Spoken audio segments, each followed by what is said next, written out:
Welcome back to Against the Cage, your MMA home for all the fight previews, recaps, and exclusive interviews that I know you're looking for. My name is Jake Aryeh. I'm here with my esteemed co-hosts, Scott Fontana and Erich Richter. What's up, guys? And the last We're so back. Yes, we are. We are back. We are off of a 2-week hiatus, longer than we normally have. But the last time we spoke, guys, we talked about all that was in 2025. So why don't we go ahead and talk about all that may be in 2026? Let's go division by division. I hope that sounds good to you guys. And I'm going to throw it over to you, Erich. Let's make some bold predictions about who will be champions by the end of 2026. We'll start off with heavyweight. Erich, who do you see as the heavyweight champion of the UFC by the end of 2026? Well, first and foremost, welcome back. Happy 2026. When it comes to champions of each division, DraftKings, FanDuel, they all priced who to be the champion at the end of the year. For instance, like last year, I had Alexander Volkanovski to be the featherweight champion to end 2025, which he did. So winner there. And basically, you just get paid on January 1st. So, for heavyweight, Tom Aspinall's minus 180 to be the champion of heavyweight at the end of the year. Now, this has not historically been a very active weight class, right? Tom Aspinall's not fighting 3 times a year. We have no idea when we're going to see him in 2026 or if we'll even see him. We have no idea. We know that he had a fight with Ciryl Gane, and his fight with Ciryl Gane ended prematurely due to an eye poke and an ensuing eye injury, now eye surgery. So, or potential surgery. There was some conjecture there. Regardless, Tom Aspinall minus 180. He might fight one time. So basically, you're kind of looking, at least from my perspective, you're looking at one of those two guys. So, Ciryl Gane plus 400, you could get me on that, no doubt. Now, if I'm going to be a hot take artist, which I kind of am sometimes, a guy who's not even in the UFC yet, Gable Stevenson is 250-1 to be the heavyweight champion. For my money, I've seen nothing to lead me to believe that he's not a UFC caliber heavyweight. Maybe there's also just like the allure of someone new, right? Somebody that I haven't seen before and all that. So, for me, if I want to go hot take, I could say, I'll buy in way too early on Gable Stevenson, who might be the champion in 2027. Probably not 2026, but if I want to go extreme hot take, I'm going to start us off with a ripper. Gable Stevenson will fight early in 2026, maybe fights 3 times, and who knows, maybe be a late replacement or something like that. We'll go hot take. Gable Stevenson, heavyweight champion, 2026. What say you, Scott? I was going to say, Erich, my goodness, Scott, can you bring us back down to earth on this one? I am going to throw all of the New Jersey snow on top of that take. Good Lord, Erich, it's not happening. But I will say this.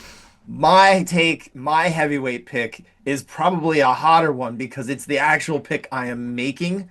Alex Pereira. I am saying this is my boldest prediction. I think I'm going to make this episode. I'm going to do it right off the bat here. Obviously, all the aforementioned uncertainty with Tom Aspinall right now, it does create a situation, I think, where we could eventually see maybe a separation of the champion from the belt if he can't fight anymore, or he comes back, he has that fight with Ciryl Gane. It goes one way or the other. And that opens the door later in the year for a super fight with the champion of the light heavyweight division right now, who, honestly, it's a very interesting situation. We've been hearing hints about it for years. I think he is uniquely suited that this could actually happen, and especially if it is Ciryl Gane, that he moves up and faces in this hypothetical scenario that I'm kind of playing out here. I think he's actually got a real solid shot there because I like the way these two guys match up. I think the power is going to be there. I think he doesn't face necessarily the heaviest of hitters at heavyweight back, so it's not going to change anything there. I think he probably has the power edge. I really think there's a decent chance that we get this thing playing out. Now, I wouldn't put money on this. Don't throw your money on that one, but that's where I'm going to go. I want to do a little bold off the bat here. So welcome 2026. I'm coming at you. So I actually am going to follow suit with you, Scott, on Alex Pereira. That's also who I've got for my heavyweight champion for much of the reasons that you laid out just then. But I mean, he I feel like could be the one person to finally get 3 different belts in 3 different divisions in the UFC. They obviously love him and have continued to back him, and it's paid off because he's one of the biggest stars in the sport right now, and I feel like this is an opportunity that they're not going to pass up. And appreciation to Erich for making this seem like not that crazy of a pick. with That's his true. Yeah, thank you. You honestly made this like not really the craziest hot take. This is almost like a mildly warm take. Yeah. Generally speaking, I like to buy early rather than buy late. So sometimes I will buy early. Like I'm the guy who's like looking at Victor Wembanyama to win the MVP as a rookie. You know what I'm saying? Like I like to buy early, and I'm gonna buy early. I'm all over Gable Stevenson. Give me every bit of Gable Stevenson that I can get. He's gonna dominate. He's gonna come into the UFC and be an immediate superstar. All right, fair enough. Well, Scott, obviously you and I have the same pick for heavyweight and Alex Pereira, the light heavyweight champion. So who do you have finishing off the year 2026 in light heavyweight?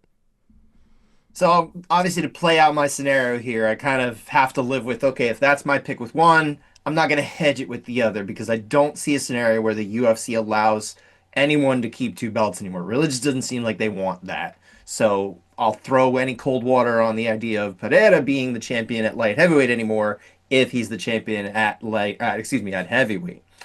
So what does that mean? I see a scenario where Yuri Prohashka comes back and he gets his belt back after years away from it. Finally has kind of that. Obviously, the guy who has his goat in Poatan, he has moved on in my little hypothetical here. That's not going to be an obstacle anymore. I think he's going to come. I think he can beat anybody on any given day. He's just got stupid power, stupid survivability. He's so fun. They definitely want him in these big fights, and he's the type of guy that you can put him on Paramount Plus or even on CBS and say, like, look at this guy. He's an interesting guy. You want to watch him. I think that's the type of thing that's going to play in his favor depending on who he matches up with. He could also lose any of these. You just never know because they're kind of wacky. Yuri Prohashka fight, he's kind of gotten by on the skin of his teeth a few times. Escaped, snatched victory from the jaws of defeat, I guess I could say, to sport a cliche out there. I'll throw a dark horse there. I do think if it's not him, I actually could see Carlos Ulberg having this belt. What about you, Jake? I have the same as you, Scott. We're 2 for 2. Yuri Prohashka, yeah. But I think that is by nature of what we went with for heavyweight. It's really a pick between probably about 3 people. Yuri, if you have Alex going up to heavyweight, it's really Yuri, Ulberg, or Magomed. But I just don't see them. Magomed's going to have a tough time getting another title shot because it doesn't seem like they really loved him as champion. And Yuri, like you said, he's won every fight in recent memory that in the UFC that was not Alex Pereira, even when it seemed like he was going to lose that fight. It seems like he really wants that belt back, and I think the UFC wants him to have that belt back. And you know what? So do I. He's fun to watch. So yeah. I like what you said about Ankalaev there too. I do think I actually think he will get another shot. I don't think he's just going to get frozen out. He's too good, and they're going to put him against somebody, and obviously he'll necessitate a title shot at some point. It even could be this year, and I was very nearly going to pick him here because I do think you put him against Yuri Prohashka. I actually think Ankalaev wins that fight, but I have my doubts that it actually gets put together. What about you, Eric? I'm going to go with the name that you guys haven't mentioned. Someone that's going to maybe even come up in weight. I'm going to go Khamzat Chimaev. Gable Stevenson. No, I'm going to go Khamzat Chimaev. And okay. You guys might be surprised to hear this, but Khamzat Chimaev is the favorite to end the year as the light heavyweight champion. I'm just not sure. I'm not so sure how long he's going to be able to make middleweight. And light heavyweight just seems like an easier choice. Like, remember, he came in as a welterweight, and then I quickly wasn't able to make that weight. And he's probably the biggest middleweight. I would say that he's not long for that weight division anyway. So for me, I'm gonna go Khamzat Chimaev. He's actually the betting favorite to end the year as light heavyweight champion. So I go from a plus 250 to 1 hot take long shot to Khamzat Chimaev, who is the favorite, and someone that you guys haven't mentioned. He should kind of get up to light heavyweight and be welcomed by a bunch of guys who don't really know how to grapple. I mean, Magomed Ankalaev does, but That's about it. Yuri Prohaska is not, exactly the best grappler. And then, Olberg, Alex Pereira, nobody there's at that level in terms of grappling. So for me, I'm gonna go Hamzat Chimaev will end the year as the light heavyweight champion of the UFC. That is an Is he interesting really the one. most massive middleweight on the board? I don't know that that's the case. I mean, he's a big guy, but I don't know that he's gonna have those issues. I don't doubt that he could go up there, and I did actually see those odds because I was kind of peeking at it myself, just knowing what we were going to be talking about here. But I don't know. I don't know that he's necessarily just going to size out of it, but I wouldn't doubt what you said that he could go up there and win it. It's also just like not the hardest weight class. Middleweight is probably murderer's row, really. For me, like if you're looking for betting value on this, I think that middleweight, all of them should be looking at going up. Nasruddin Imovov's humongous for middleweight. If he can't beat Hamzat, go up to light heavyweight. I don't even know if they had odds on him, but he should definitely be looking at it. Well, it's for both of these guys, for Nasruddin and for Hamzat, like they have to fight each other first, right? And if it is Hamzat that comes out on top, it's the activity that No activity. He never fights. that's the tough part, you know. I mean, and Yeah. now it seems obviously he fought in Chicago. He can fight in the States when there's a lot of talk on whether or not he would be able to do that. So that is better than it was, historically. But historically, he hasn't been very active. I don't know. What do you guys think about that? Well, what do you think about middleweight, Jake? I mean, let's move on to middleweight. Fair What do enough. you? Because we're talking about the middleweight champion here. Let's go over to this division. What do you think? Who's going to be the champion at 185, Mister Jake? I still have Hamzat Chimaev. I don't see him moving up just yet if he does get past Nasruddin Imavov, which obviously I do see as the case. Looking forward to when that fight gets announced in terms of when that one will happen, because it does seem like that is the next one to be the case. But yeah, what he did to Dricus du Plessis in there, it just looked like, yeah, I don't see a situation in which anyone else at 185 pounds can do that. Maybe say Anthony Hernandez, but it's the activity. It's like his next fight that is lined up for him is Nasruddin Imavov, and for my money, I feel like he's gonna fight once next year, and that's he's gonna win that fight, and he's gonna be the middleweight champion at the end of 2026. He But is definitely going to fight once. I think that's it. I would be stunned, yeah, especially because he is already not on those first three events. That means the soonest he would be on would be, April 327 in Miami. If he's not on that one, I mean, I cannot really imagine him fighting again within 8 months even. He's just not been very active. He said he was going to be, but I don't know if I really believe that. And not only that, talking about those odds, Eric, I saw that he's actually a bigger favorite to hold the middleweight belt still than he is to move up and win that belt, even if he's the favorite in both weight classes. I think we probably can all agree here. It's mutually exclusive that he's only going to be a champion at one weight class, the way the UFC has been doing things, particularly for a non-active fighter such as himself, or let's say a less active fighter, right? I think one fight is all we're getting.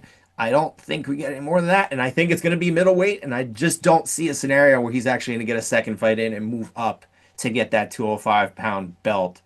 So that's kind of where I sit. And that's why I see it that way. So because of that, I have to say, I am incredibly curious. Eric, who are you putting as the middleweight champion? I'm gonna go Nasruddin Imavov. He's the second favorite, right? Not breaking news here. Now this again, and you guys said it, right?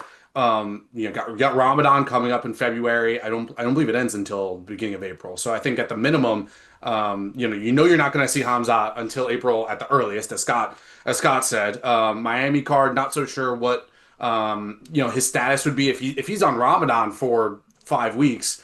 I'd be really surprised if he jumps in April. He's not going to fight at the White House. So then it's like July, August, and then that'd be pretty much it. That'll be his year. Maybe July, maybe August. Usually they do an Abu Dhabi card like July, August, late July, usually, I believe, is when they were usually targeting that. So, you're going to get him July or August, and then we'll see. Like, is he going to fight at the end of the year at, light heavyweight? Or like at a certain point, like his inactivity, you could even get a situation where he moves up to light heavyweight and he gets stripped and moves up to light heavyweight. So, and then you also have the opportunity for him to lose to Imavov. So I feel like that's probably your value spot. Nasruddin Imavov plus 300. I'll take it. October, I believe would be Abu Dhabi historically, but that gives him more time if that's the case, rather than a summer showing. I could that would be the only opening, which is a good shout because he has fought on in Abu Dhabi. I want to say a couple of times at this point, um, Yeah. and obviously I he's certainly wouldn't rule out him only fighting in that's Abu Dhabi in true. October this year. Yeah, that is true. Um, yeah, no, that's a Uh, good point. That'd but be yeah, like this over past, a year since his last one, but I wouldn't put it past him, honestly. Not at yeah, all. I know. And just to go back to the Abu Dhabi thing, I know that they did like a was it the Etihad Arena in July when Whitaker fought Reiner to Ritter. But I don't think that was a pay-per-view. So there might I be, see. It but like was not. they're all over the place in terms of like what's pay-per-view, what's fight night. The fight nights are super elite, so I don't know exactly. Also, Nothing is pay-per-view anymore. nothing's pay-per-view anymore, so everything's different. So I don't know exactly how this year will shape out. It's impossible to project. But yeah, that was the thought process on That definitely some. gives credence, though. I mean, just bringing that idea in there, Eric, like, I could actually see them saying, you know what? We don't have to put all title fights on pay-per-view. Or they were pay-per-views. We don't have to put them on number of events anymore. They can go whenever we really feel like. If we want to sell this particular fight card that happens to be taking place in Abu Dhabi on a fight night, or in Riyadh or something like that, they can put a title fight there now. It almost gives them more flexibility to do stuff like that than they used to have, based on kind of their preferred model of stack these pay-per-view events with that. That's gone. So I will say I could absolutely see maybe a June title fight for Hamza, and it not necessarily being a premium numbered event.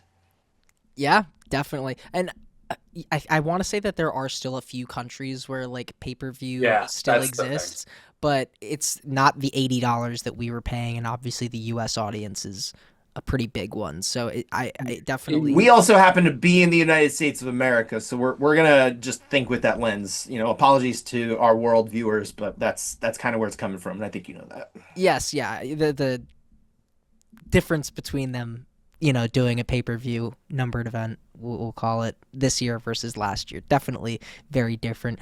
But you know what? Let's move on to welterweight. Eric, I'm going to throw this one over to you. Who do you see being the king of 170 pounds at the end of the year? It's a fun one, right? We have obviously the champion currently is Islam Makhachev. The betting odds for this one are weird. You know, you guys would be surprised here. Kamaru Usman is the second favorite to be the champion in 2020. So like they think Kamaru Usman is definitely getting a title shot this year. I have no idea if that's possible, but honestly, betting odds are, a lot of the time they have more information than we do. So from my perspective, I'm going to go Islam Makhachev minus 200, and I just I don't really see anybody beating him unless it's Shavkat. But I don't know if Shavkat's like where he's going to be. Like he might have to fight one or two times in order to ramp up. I think he'll have the size advantage over Islam if they were to fight, and I think he would even be favored. But for me, I think I think I'm going to go Islam, and I know that there's risk there because he said he's going to be more active and he's moved up in weight, so the weight cut is in theory less, so he's going to be a little bit more active. It's tough, man. This was a tough one to call. I went with the favorite Islam Makhachev, but I'm happy to hear other options. The Kamaru Usman betting odds make me really think Kamaru Usman's going to get a title shot, though. I definitely do think that Kamaru is going to get a title shot from what we've been hearing Crazy. from his camp, and I mean, it's essentially the same, team that Islam has in terms of a, managerial standpoint and what the UFC has kind of been going towards. I am also going to go Islam. I cannot pick against him. I can't think of any other way of saying it. I'm curious to hear you, Scott. Are we going 3 for 3 on this one? We are going 3 for 3, but I'm going to say this. I think there's some real stiff competition here. I think no matter which path the UFC takes with that first title shot, whether it is Kamaru Usman, which, as far as the betting odds go, I feel like that's just speaking to all the chatter that's out there. I mean, I don't, maybe they do know more, right? I think there is something to what Eric said, but also I think they're reacting to the market and everybody else kind of seeing, okay, maybe that's where it's heading. But I don't know if that's what's going to happen. And frankly, I think Mahachev has enough in his corner that he really should get through that one, as much as it would be an interesting test. The age of Usman, I think, plays out of there. The only one that I'm going to say, this is my actual dark horse here, is Shavkat Rakhmonov. I think the health and the lack of activity make him too hard to predict, but he's the guy that I think if you actually get him in the cage there with Islam, that's the one I'm really curious about which way it goes. So I'll throw him out there as my sort of dark horse on that one. But that's definitely going to be like an end of the year kind of situation. That might be, maybe he'll fight again in New York. He certainly had a wonderful time, Islam Makhachev, fighting in the Garden, fighting in front of the New York fans that really did embrace him. I could see him saying, "I want to be back here again," and I could see the UFC obliging too. So maybe that fight, him against Rakhmonov at the Garden, that could be an interesting scenario. And at that point, I'm starting to say, okay, maybe we go another way. But yeah, I'm sticking chalk here with Islam, just like you guys.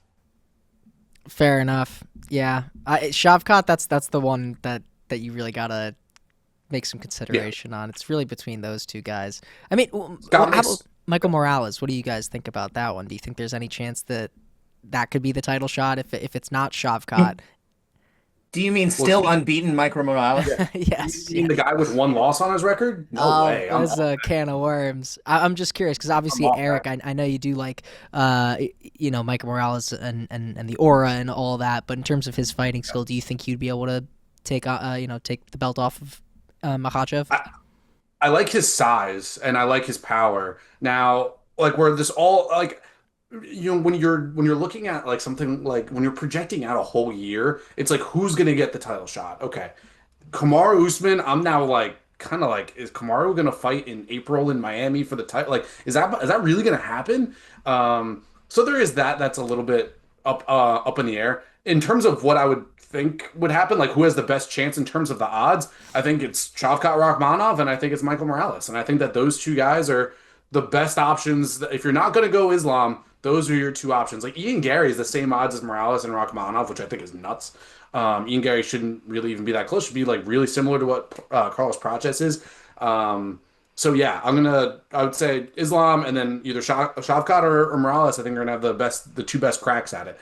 I'm not really too sure about the Usman love. I would like to see it, but the odds are crazy to have them that far ahead. But I'd be a little surprised if Islam actually fights in April. I think that's you were talking about Ramadan before. I yeah, think even though he doesn't have the same weight cut, I imagine he's still going to want a little bit more time than just the end of Ramadan and then immediately fight again. I'm thinking May is probably the soonest, and I could see it being June, especially if it's in New Jersey where he also has fought a bunch of times, and I think he's enjoyed well, not a bunch of and, times, but he fought there Two recently, had a times, good yeah. experience there too. So yeah, those are and two that's a times. really Okay, good point. yeah. He's had That's a really his good point. You want to know who's fighting at the end of the year. Who likes to fight in December? Who likes to fight in November? Who likes MSG? Is all really good points and things that you have to keep into account. And who's going to fight at the end of the year? Who's going to push for that extra fight like Marab did in December, right? Marab Yeah. really pushed for that last fight in December. He would have ended the year as champ, and you would have been right the entire year. But he really likes to be active, so there's a little bit more inherent risk there. That is true, and that's a good shout, Scott. And even though it is only twice, it seems like they've had a pretty good experience with their training camp in Brick, New Jersey. So maybe Yeah, they've got a real rhythm there. They go down into Catones and they train down there, and it's a real nice setup. I think they're pretty comfortable and obviously, Khabib has a lot of familiarity with. He used to train in New Jersey at the same gym that I used to do jujitsu at. Sometimes they would cross over from K Dojo, subtle flex. and yeah. But I think really just all of that factors into it. Really makes a lot of sense for them to continue to have these fights there. I'm sure they are happy to fight in Vegas or really anywhere, but if they can pick it, I could see that being another Newark and then another New York, maybe, or maybe it's some form of Abu Dhabi and all that. I don't know. There's a lot of permutations, but I think we're still talking later in the year. Fair enough. Well, Scott, I'm going to throw it back to you to talk about Khabib and Islam's former weight class at lightweight at 155 pounds. Who do you see sitting atop the throne? Maybe another bold one here. I'm going with Arman Tsarukyan. I think that there's obviously a weirdness here because of when the heck is this guy actually going to fight for the title? Is he ever going to fight for the title? He's not even in the interim title fight that we're about to have. So there is that kind of problem there. That he might run out of time in this one. But I'll say this. If he is in a title fight this year, I don't care who he's standing across from. I think I would pick him to win. If it's Ilya Topuria, I think I'd pick him right now. You're asking me today, I think I'd pick him right now. If it's one of these two guys out of this interim title fight, I think I'd still pick Arman Tsarukyan in that one as well. He's going to be game. Whenever they say you getting a title shot, he is not going to say no. And good Lord, is this guy not pulling out for an injury again? So he'll show up and he'll figure it out. And almost just with the uncertainty of Ilya Topuria and this very public battle in his personal life that we see playing out, I almost wonder if it's more likely we see Tsarukyan fight for a title this year than Ilya Topuria defend his title this year. I don't know. That's a weird kind of situation too. I don't know how you guys read it. Let's start with you, Mr. Eric. I want to know what your thoughts are. Man, this was the strangest division to pick because like Yeah. Ilya Taporia is all over the place. He's like, I'm taking time away. I'm not doing anything. It sounds like he's not gonna fight for a while. And it's like if he's not gonna fight for a while, he's gonna get stripped. There's no way I'm picking Ilya Taporia to hold this title for the whole year. I don't know when he's fighting. I don't know if he's fighting. Everything that I had heard in the last year or two was that like it's kind of like difficult to work with a little bit. So that was before all of this. Now with this going on, I'm sure that it's even more of a mess than it was previously. So Arman's a good shout. Patty versus Gaethje, they shouldn't even be fighting for the title. If they were to fight Taporia, they're both massive underdogs, but I'm not taking Taporia, so I went with Arman Tsarukyan. Again, bringing bad pronunciation to 2026. There we Arman go. Tsar- You're getting ever Doing it so all. close to being almost there, Eric. I'm so close. That one just is like it just flows off the tongue. I see the T and I'm like, tuh. Tsarukyan. Here, Yeah, yeah, how about Tsarukyan. here, I'm gonna give you this. We're gonna do quick elocution, all right? Sar, Tsar Ooh. Zukaya. No, Zukian. there's no Z. I was messing with you there. It's Tsarukyan. Tsarukyan. Yeah, Tsarukyan. Hey, There we go.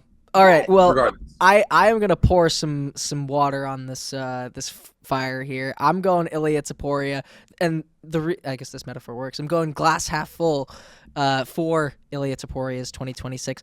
I'm just thinking, I'm hoping for the best for him and his career, and I couldn't pick against him not fighting this year just because I'm like I want to be optimistic for him and his career, and sadly, as a contrast to that, that's not good for Arman Tsarukyan. So I picked Ilya. Actually, this was going to be my haymaker, but I feel a secondary haymaker, I would say. I think that Arman Tsarukyan is going to fight this year, but not for the title. I think that he's going to have to get one more fight in just because of how stubborn Dana White is and the UFC is, about how things shook out for him in 2025. But I think he's going to have to get another one in just really to, keep the gears greased, so to speak. What do you guys think? I mean, the one thing I would say off of that with Ilya is, I think the sport is better off with him being active. I have not had any negative interactions with the guy. I've only interviewed him a couple times, but he's been a total professional. He's answered my questions. He's been engaging. I do not know anything about his personal situation other than everything that gets spat out there, so I have nothing really to say about that. But hopefully, for all involved, everything is honky dory, including in his own family. And that we do get to see this guy go back to doing what he does, which is entertain us. He had such a massive win, which I think puts so much good light on the product of the UFC itself and the fights that we get to watch. So I would really hate if that kind of went to waste, but that is concerning. Definitely. But I guess one thing I'm curious is, do you see what I kind of mean when it's like if you are predicting Arman Tsarukyan is going like one career cannot excel without the other one taking a hit. Like if Ilya is the champion at the end of 2026, it's like this weird scale going up and down. If that makes any sense. I don't know. We're about to have two lightweight titles, so maybe they just get defended separately, and we It's just true. end up with like a senior and a junior weight class. Who knows? That's the other thing with all of these titles that we're going to talk about. This is like the unsaid thing. There could be several interim champions by the end of this year. I don't know. I'm gonna and just to put a bow on lightweight, my prediction is Ilya Taporia does end up getting stripped. Wow.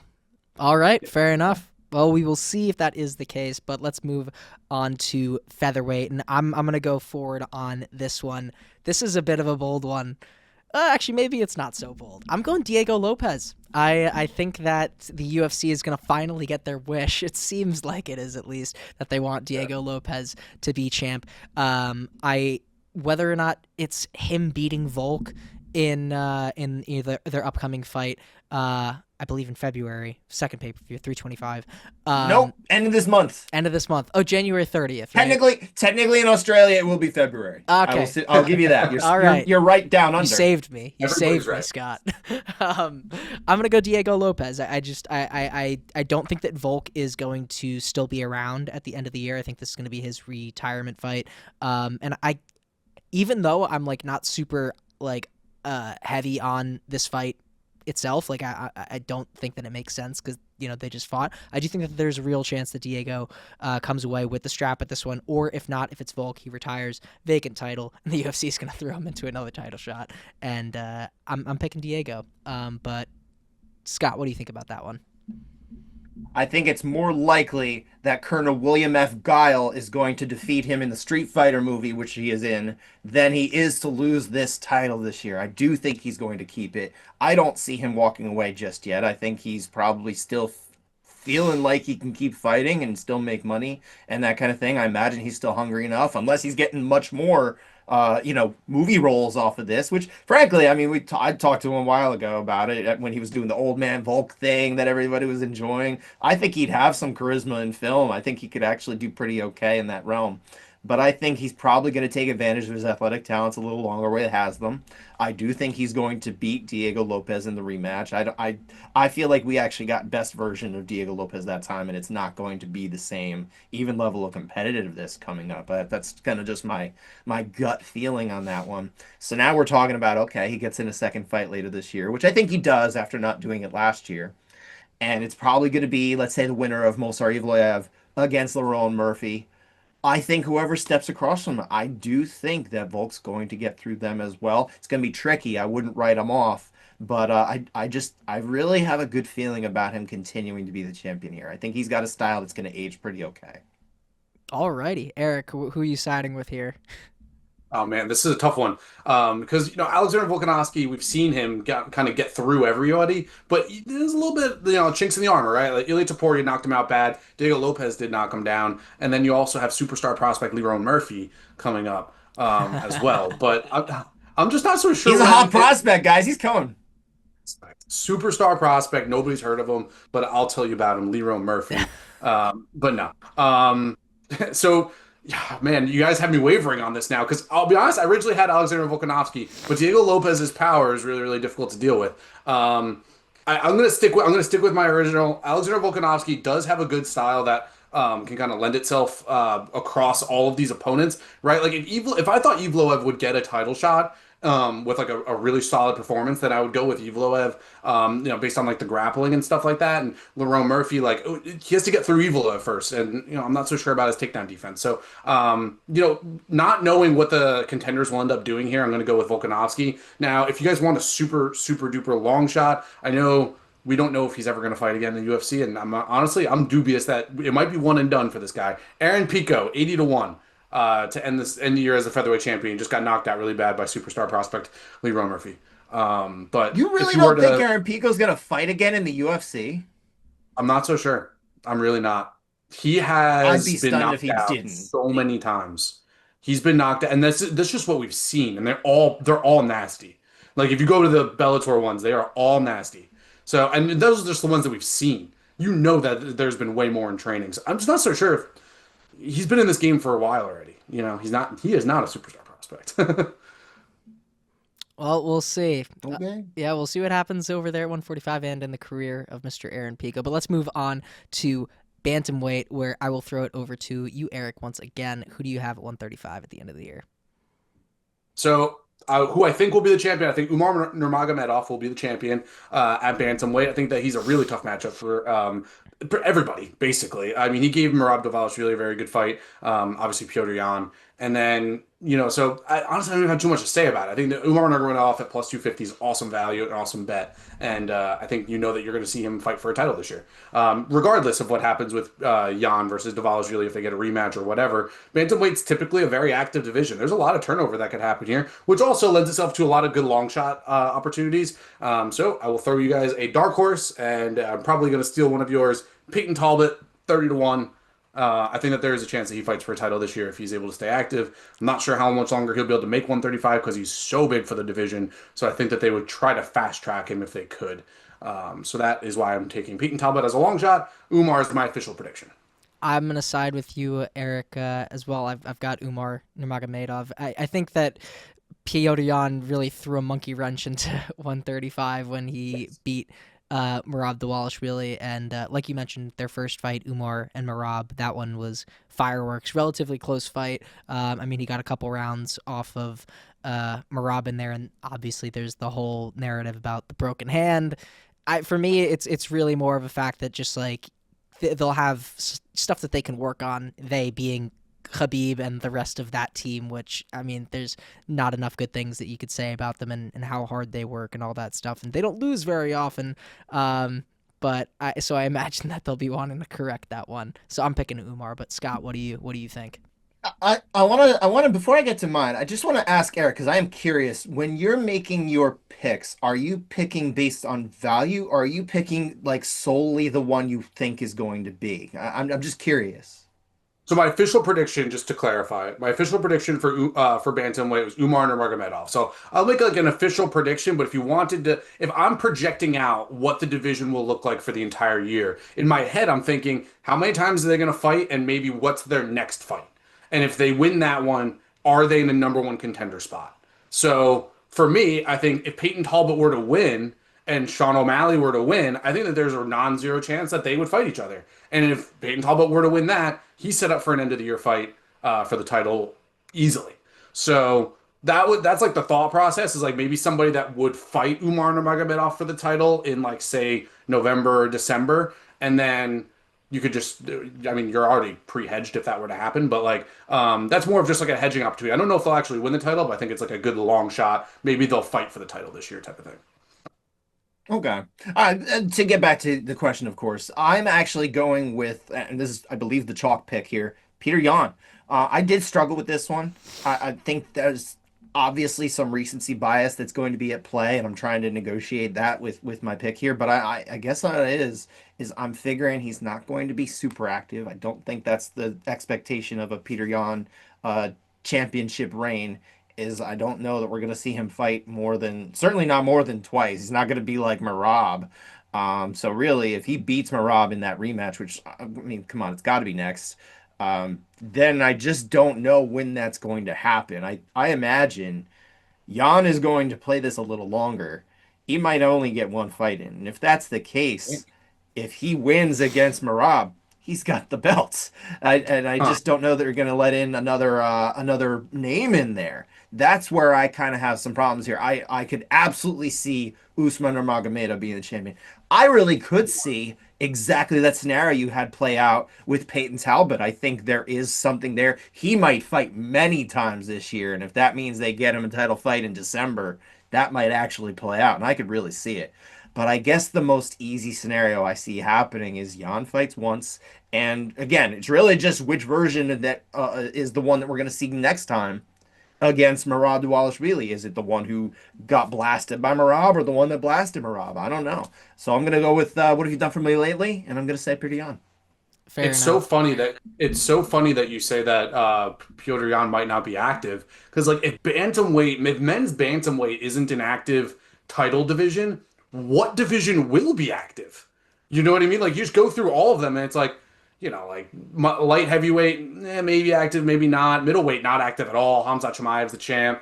Ilya Topuria is probably not fighting the whole year. It's like you go through the list. He's like, where are the title fights going to come from if all of these guys are only I fighting once don't a year? think Jan's going to be quite the Chimaev level of inactivity, but I don't know. Something tells me he's not trying to get in there three times this year. Wow, that would be terrible I for the pray you're UFC. wrong. I pray you're wrong. Oh my God, that'd be a disaster for the UFC. I don't want to be right either. I want these guys fighting three Fair. times a year if they're up for it, the men and women. But Good. I don't think that's what we're getting. And I think a lot of I'll them just would too. I think a lot of them actually would, and a lot of them wouldn't. I'll just add some of the odds that are on DraftKings for to end the year for bantamweight. Some of them are really good. Some of them are hilarious. Dominic Cruz is 1,000 to 1 to be the bantamweight of the year. Nice. Huang Lei, who's actively suing the UFC, you can bet on him. You could donate your money to DraftKings. Huang Lei, who's actively suing the UFC, never happening. Like some of these odds are they're hysterical. Cody Garbrandt, Brian Kelleher is not even on the roster anymore. My My goodness. Alrighty. Boom Boom Kelleher. Shout out. Who Long Kelleher? Island. Well, Scott, I'll throw it to you for 125, which this is an interesting one. Who do you have at the end of the year? I'm gonna go with Pantoja. I think as Alexandre Pantoja, he gets that belt back. My thinking is he only gets one fight in this year. I mean, that seems like that's where it's tracking based on some reports.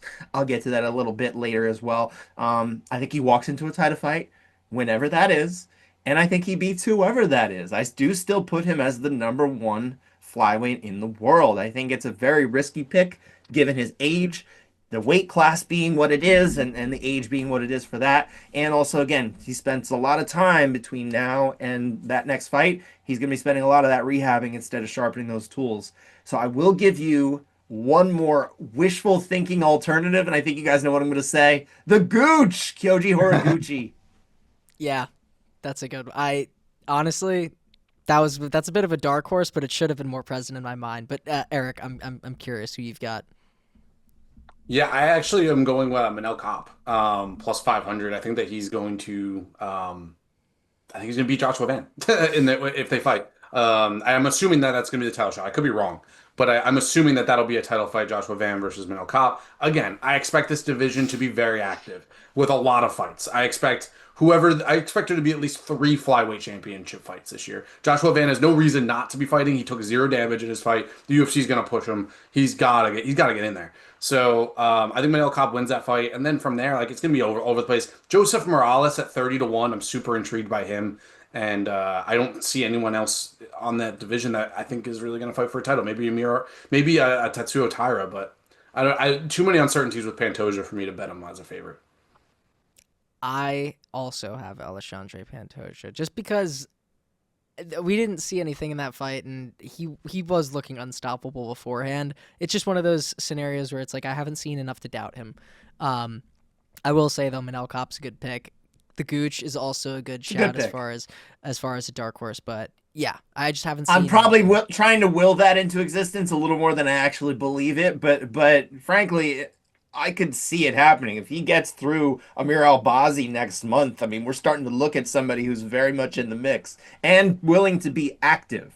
Yeah. If you're active, you're already in position. So we'll see. That's like one of the main qualifiers. You have to be active, unless you're the current champion, in which case it's a little bit of an edge. Being inactive is the edge, exactly. Yes, being inactive is an edge if you're the champ. But if you're very active, that's like the qualifier, especially if you're looking at a longer, long shot. Absolutely. Well, let's move on to the women's side of things. And guys, I'm going to give you a whole breakdown of women's bantamweight for 2026. This is exactly how it's going to go. Alrighty. The whole breakdown. Yeah, for the title, not for everyone in the top 15. No. For the title, okay. I was gonna say, how are you gonna talk about all 3 or 4 of them? No. There's a lot of options. Here's what's going to happen. Obviously, we know on January 24th this month, Kayla Harrison and Amanda Nunes, excuse me, those two are going to fight. I think that they're going to fight again, no matter who wins. I think it's going to be Kayla Harrison. That's my prediction in that fight. I think they're going to fight again at the White House in June, if it is June, over the summer, right? I think Kayla Harrison's going to win again. Amanda Nunes is going to retire, and Kayla Harrison is going to retire because she cannot make 135 anymore. There's nothing left for her to do. She just beat the GOAT twice. She's now the GOAT.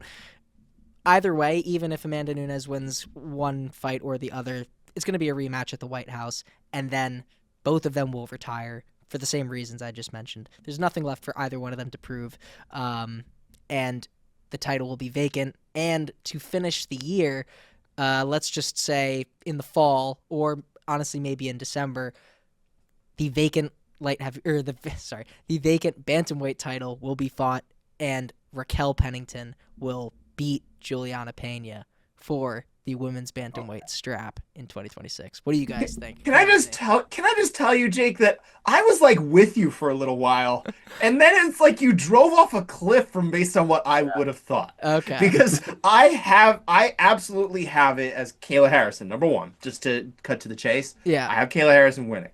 I do think no matter how that fight plays out, and especially, let's say, especially if Mm-hmm. Kayla Harrison loses, I do think there's a rematch down the road. I could see it being at the White House. Really depends on how quickly you can turn around. Uh-huh. Especially an older fighter in Amanda Nunes, who is really not that much older than Kayla Harrison, but also Kayla Harrison cuts a ton of weight, so can she turn it around that quick? That I don't know about. I do see them meeting again a second time. Again, if it is Nunes winning, that seems much more likely. And then, frankly, I cannot imagine Kayla Harrison going 0-2 against the 2026 version of Amanda Nunes. And that's no disrespect to who is the GOAT no matter what happens Mm-hmm. off of this year. She is the GOAT, or it's, Chris Cyborg. I don't think Kayla Harrison has it in her to actually even achieve that. I don't think she's going to stick around long enough to try for that, frankly. She can call it that if she wants to, and that's fine. But then again, if Nunes loses and Kayla Harrison wins and they don't rematch, there is nobody who is beating Kayla Harrison at 135 pounds. I would put it as more likely that if it's not Harrison or Nunes who has the belt at the end of the year, that the belt either is vacant or doesn't exist anymore. Yes, that's exactly what I was gonna say. Kayla Harrison is definitely my pick here. This is probably my favorite one, my favorite pick of the entire slate that we just did. In terms of just like where this division will land, Kayla Harrison, I've not gotten any indication that she's ready to retire. In fact, like I even wrote about like her contract negotiations with the UFC are like ongoing, and she wants a longer deal and a bigger deal. Like she's actively involved in contract negotiations, and she ain't going back to the PFL. So she's going to be here for some time. I would expect her to just run through all these girls for the next 2 years. Like if she beats Amanda Nunez, she'll run through and maybe be undefeated for the next 2 years. I just don't see for me it's the weight. Like how many more times can she make 135, right? Fair question, but there is no 145, so it's either do it or you're not getting paid anymore. I I just don't Yeah, know. they're not bringing 45 back. I don't see it happening. Yeah, I mean, like you guys said, if 135 went vacant, there is a chance that they would just be like, all right, not doing this one No anymore. disrespect to Raquel Pennington, but yeah, I imagine the belt would disappear before they would put it around somebody else like that again. It's not disrespectful. I really just don't think that it's a very deep talent pool. I think it's harder for them to stack it, and I imagine they just don't need it that much anymore if they don't have those big stars. My prediction still stands. I will say Amanda Nunes and Kayla Harrison both retire before the end of the year. That's what I'll say for There's a 135. bold prediction. Yeah. Hey, it's yeah. I started off hot, so I can't slight That's you true. for any hot takes, you know? I still don't think we've said anything on here that tops the Gable Steveson one. I know it's a dark horse, but good Lord, no. You're Save your money. Don't put money Well, Eric, let's see if you can top that. What do we have at women's flyweight? What's in store for us in 2026? more of the same. That's the headline of the women's divisions for me. I'm gonna go with Valentina Shevchenko will remain the flyweight champion. There's some contenders here, right? This isn't as honestly. There's Kayla Harrison's a better bet at minus 120. But Valentina's minus 150 to remain the flyweight champion. And there's some other contenders here. I like Erin Blanchfield's opportunity, especially as a grappler. We've seen Valentina lose via the grappling, but I just think her striking would get her over the hump in a potential title fight. Obviously, Natalia Silva is a very good striker as well. So you know you get through the division. I'm gonna stick with Valentina. I think that she's just a weight bully, and I think that she holds the belt for at least another year. Yeah, I'm gonna agree with you on that one. I was really, really, really close to picking Erin Blanchfield, just because I feel like she's grown a lot as a fighter, and I feel like she's really, coming into her own. But gosh, it's Valentina Shevchenko. Like, it's really tough to pick against her. Scott, what do you think? Uh, just one thought on Erin Blanchfield. I think she plays a dangerous game sometimes, giving up those early rounds that she's willing to do to sacrifice stuff. I think that's going to be a harder play against someone like a Valentina Shevchenko. If she gets to that point. So my hope is that if that does happen, maybe that's not the play they take. Having said all that, I'm also going with Valentina Shevchenko. I think honestly the biggest threat to her not holding this belt is if she goes up to 135. I don't think she's a weight bully. I think she is a 125er. I think this has always been her weight class, and finally the women were able to settle into the proper weight classes by the time she was able to get down there. Um, I could definitely see Natalia Silva or Amber Blanchfield actually winning it because Valentina Shevchenko has shown chinks in her armor as well. We can absolutely see someone who's large enough to handle her. Obviously, Zhang Weili was not, really giving her some trouble, and especially on the ground, a grappler of Erin Blanchfield's caliber, that's a total upset threat. But I also think Valentina Shevchenko, she's not really the most active. She had two fights last year. It was kind of first time in a couple years. She'd been less active in that whole, Alexa Grasso, you know, debacle that we kind of had. I guess debacle's probably harsh, but I can see her being one and done and holding on to the belt. I just that's what I see happening. Fair enough. Yeah. Yeah. Alrighty. Well, I'm thinking that women's strawweight will be a relatively simple one, but we'll see if either of you have anything to say about that. Scott, who do you have at 115 at the end of the year? I'm going with the woman who is still, in my mind, the number one strawweight in the world, and that is Zhang Wei Li. Her coach John Wood was just recently noting to MMA Fighting that there is, obviously a clear-cut path for her to fight the champion Mackenzie Dern, who has the belt after Zhang Wei Li vacated it to go up and fight Valentina at the Garden. Right? We saw how that went. I referenced how that went. He did indicate though it's going to be up to Wei Li to figure out what she wants to do. So that's kind of the question: is if Wei Li wants to go down there and fight for the belt, which she would, I'm pretty sure she would get it back. If she doesn't, then she's not going to be the champion, right? That's kind of simple there. Um, so it's going to be on her motivation, right? And I think she's only going to fight one time this year, no matter what, too. She is probably the least active of all these women and men that we've been talking about. So if that doesn't happen, if she doesn't go down to 15, my alternative pick is that I'll actually say Tatiana Suarez, should she get out of this upcoming fight that she now has against Lupe Godinez coming up. I'll hit that again in the quick hits real quick. But I think she would beat Mackenzie Dern later this year as well. Yeah, I don't have much to add to that, honestly. That's pretty much the lay of the land, at least in my mind. But Eric, what do you think? Are you in agreement? Yeah, I was surprised that Zhang Weili wasn't the favorite to open up here against Really? obviously Mackenzie. Yeah, she's not. Zhang Weili's plus 150 and Mackenzie Dern's plus 125. So That's wow. um, yeah, so maybe some value there on Zhang Weili, at least according to us. But What do we if you know? want to go like extreme, if you want to go like extreme long shot, I've been singing Jillian Robertson's praises for quite some time. She had two fights canceled last year in December, but she only fought once last year, so that kind of halted her momentum a little bit after fighting, three or four times in 2024. So Jillian Robertson needs to be a little bit more active in order to get up there, but in theory, this division should be decently active. Obviously, Zhang Wei Li's the champion, won't be as active, but Mackenzie Dern should be active. So Julian Robertson would definitely have a good opportunity if Zhang Wei Li doesn't end up going up. Fair enough. Alrighty. So that is all the weight classes of the UFC. Let us know in the comments what we got right, what we got wrong. Let us know who you had for your champions of 2026. But Scott, with that, let's go ahead and move into quick hits. What do we have? So we got a bunch that I kind of want to hit on here. Starting with an upcoming title fight. This is not really a change to it or anything like that, but there's been kind of some idea out there that maybe Justin Gaethje is dealing with a staph infection, right?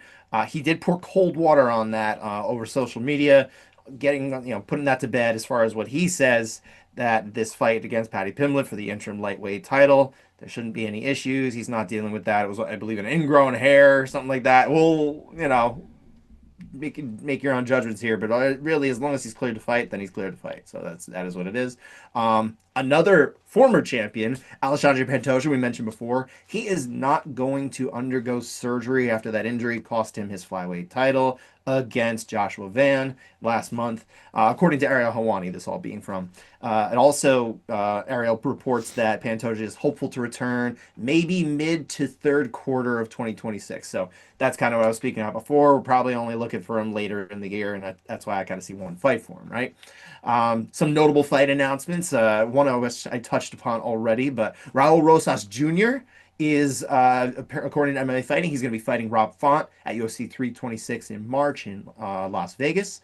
Tatiana Suarez, mentioned her before, she's fighting Luba Godinez. This one is on track for UFC 327 on April 11 in Miami. Multiple reports on that one. Alexa Grasso, we mentioned her before as well at the Backle, maybe not the Backle, against Macy Barber. They're going to have a rematch at the Fight Night card in Seattle on March 28th. Multiple reports have that one. And then the UFC themselves, they announced a bunch of fights were official for their February 21st Fight Night in Houston, and also 1 week later in Mexico City. Going over to the PFL side, PFL announced it is parting ways with former CEO Peter Murray. This next part coming from Ariel Helwani, though, is that the organization has laid off some long-time employees as well very recently. So a lot of upheaval in that company, and that's unfortunate to hear if that's the case. And then lastly, I'll leave you on this one. This is a little more interesting. John Jones, Daniel Cormier, they have been announced to be coaching against each other on Russian reality show Alf Reality. It's like a similar show to The Ultimate Fighter. So, look, they're not going to fight at the end. That's certainly not going to happen. But it's an interesting thing. If you like that drama, if you're intrigued in that drama, I mean, that should be probably appointment viewing if you can get Russian television, I guess. Why isn't that on in America, man? Why couldn't the UFC put that together? I'm Like, Because the sure. someone UFC gave them more money than the UFC was willing to. What else? UFC's got more money than whatever company this is. I didn't say they didn't. I said what they're willing to give. I know, but Yeah, Eric just wants this on American television. That I'm sure that we will see some stuff on social media though, if you're on that. But There is no way to find anything that's out of the country. That's for sure. There are no tools at your disposal to be able to watch television from another country or anything through the internet or any sort of thing. doesn't exist. Impossible. Nope. Well, let's go ahead and talk about stuff that we can watch on UFC Fight Pass. Let's talk about our homework in the final round. Guys, we all watched UFC 84 because there's absolutely nothing else to watch in MMA in this drought that we've been enduring for the past few weeks and will continue to endure. Not nothing, but there's very little. Yeah, it is a dry Ryzen spell. New Year's Eve event. There was that, obviously a big spectacle as well, but like not as much to watch as we are currently used to. So we have some more free time. Hence, watching UFC 84. You guys got extra brownie points. You watched the entire thing through. I was a bit of a procrastinator and was only able to do the main card. So you guys get extra credit. But Which is the most authentic experience to the time, right? No, nobody was watching these live. You either watched. They didn't actually make the prelims like available online for like a little while, and also they would put them on the DVDs, so you could watch them that way. But that is true. Yeah, the real live experience is the one that you got anyway. I wanted to Mr. Jake. immerse myself in the time. None of that extracurricular activity nonsense. Go harken back to your childhood. Yes, exactly. No, it was great. I mean, every single fight was interesting. At least like there were none on there that didn't make me appreciate being a fight fan. So big names on there as well that even I could recognize, and also got to see some guys I wasn't super familiar with, like Thiago Santos, for instance. And yeah, I mean the opening of the guys in gladiator gear, that was pretty interesting. I will say That's new for you. Yeah, that was pretty new for me. Eric, what did you think about that one? yeah, that was bizarre. I had no idea. I was like, what is this? Yeah. But I will say, I just, respect to the UFC's production quality has always been really good. Like, this was in 2008. Their production quality hasn't changed that much, honestly. Yes, like, it's, absolutely. It's very similar product. And it's kind of bizarre that they were able to nail this so early on, so much so that they don't really have to change it at all. It's really the same product. That was going to be pretty much exactly what I was going to say. Same, but different, like it's obviously more polished. You have like the packages with like, it's less so like metal music, but like whatever Bring the music they've pain, no escape. Can you step to this? got. One thing I also wanted to say too is that all the fans were there for like the prelims and like there was like there was stacked like it was filled. The arena was filled. Not so much now. Like even like the first fight of a main card, fans aren't really there until the main event. It's kind of a bummer, It honestly. is. Like all the fans being there, I was like, that was cool.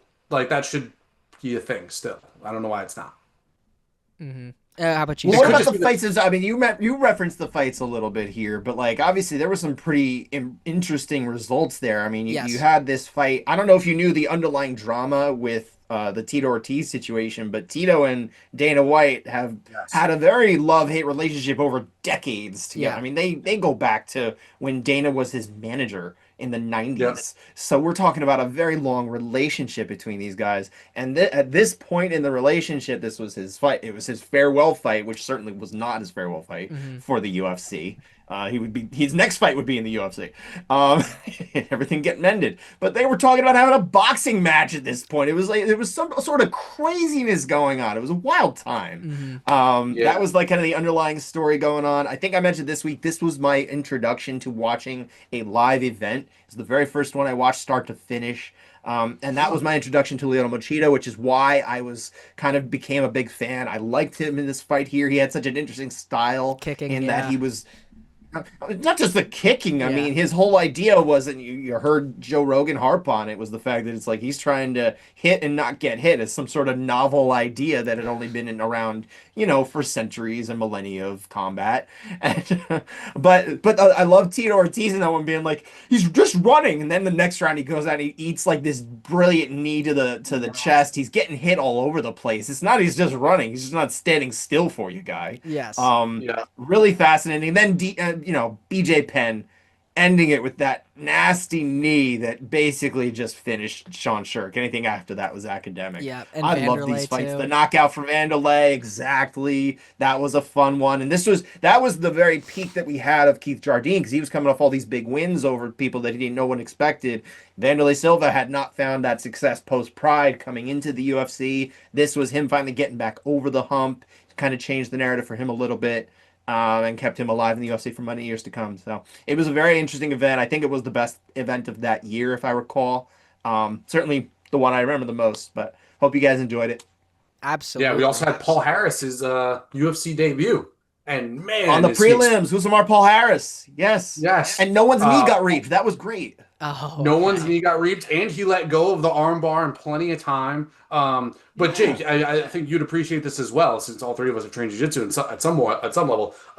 Back take, crossing his legs. Joe Rogan really interestingly explaining why he's crossing his legs. Like he's like, you're not supposed to do that in jiu-jitsu, but Paul Harris is so confident that he's not going to get foot locked that he wants the extra pressure on his hips in order to keep that position, and then he used that to explode up, pushing off of his hips and getting an armbar to get his leg up. Oh, Really, really I can see impressive. it. I Paul can see it. Harris.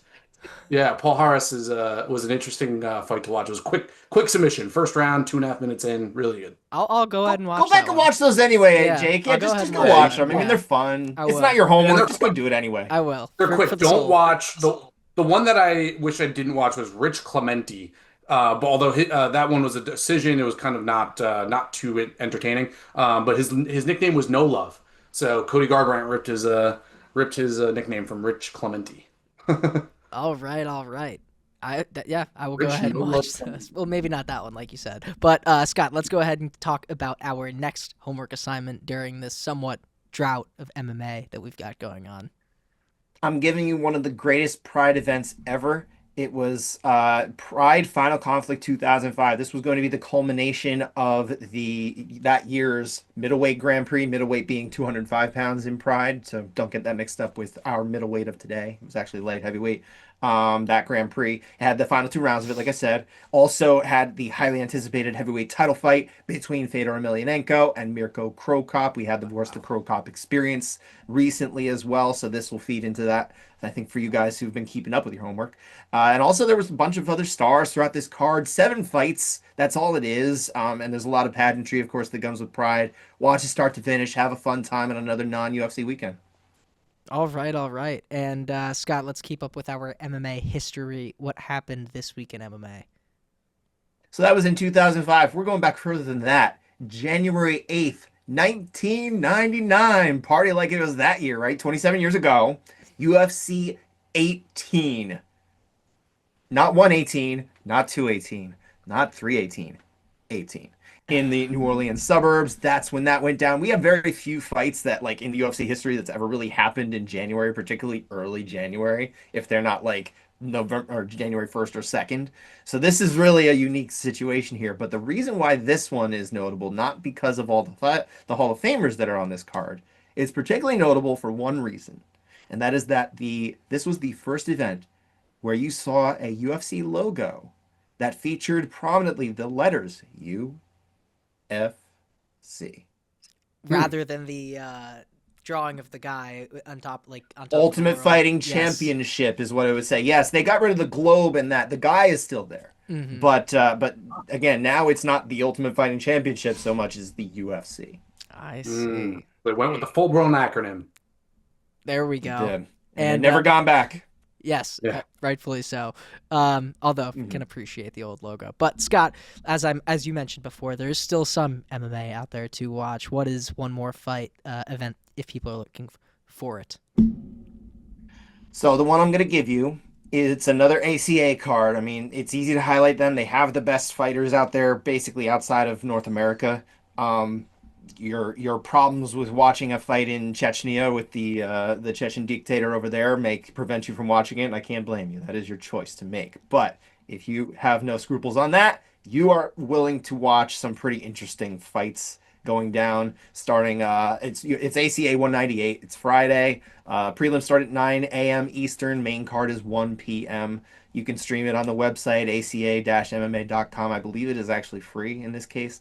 So there's plenty of top 100 talent in action, but the highest one that I can give you, it's two top 40 lightweights, Hardison Batista and Daud Shakyaev. I'm probably butchering one of those names, but that is for the promotion's interim lightweight title. There is also a featherweight championship fight between 16-0 champion Islam Omarov and Alihan Suleimanov. So you've got some very intriguing fights with some, especially Russian talent in this case.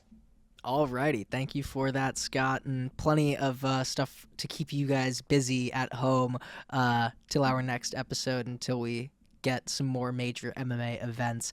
Hopefully do your homework. I know I will. And Scott and Erich, thank you very much for joining me on yet another episode of Against the Cage. Happy New Year. It's good to be back, and we will see you guys next week.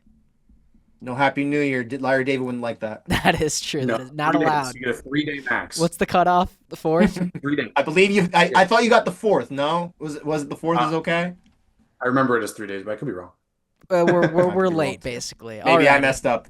No longer happy. Take care, everybody.